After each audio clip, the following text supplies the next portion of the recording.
O BNG aposta por facer do Museo de Pontevedra o Museo Nacional de Galicia. O Museo Nacional de Galiza só pode ser e ten que ter a súa sede no Museo Pontevedra.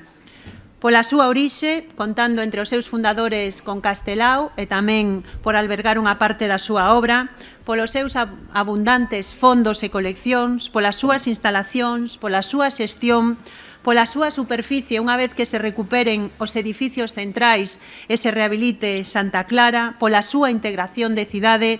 Miguel Anxo Fernández Lores defendeu a aposta que dende o Concello se fixo a prol do Museo de Pontevedra, dependente da Deputación. Agora agárdase que dea un importante salto adiante coa rehabilitación dos edificios centrais e a incorporación de Santa Clara. Unha vez rehabilitados os edificios orixinarios, estos que estamos aquí ao pé deles, e incorporado Santa Clara, que o posiciona entre os 5 primeiros museos do Estado e o primeiro de Galiza con distancia en todos e cada un dos parámetros que caracterizan os museos. A portavoz nacional do BNG tamén converteu esta aspiración nun compromiso propio. Ana Pontón asegurou que de chegar a ser presidenta da Xunta tras as eleccións do vindeiro ano, o Museo de Pontevedra pasará a ser o Museo Nacional de Galicia. O ano 2027 vaise cumplir a fundación do Museo Pontevedra.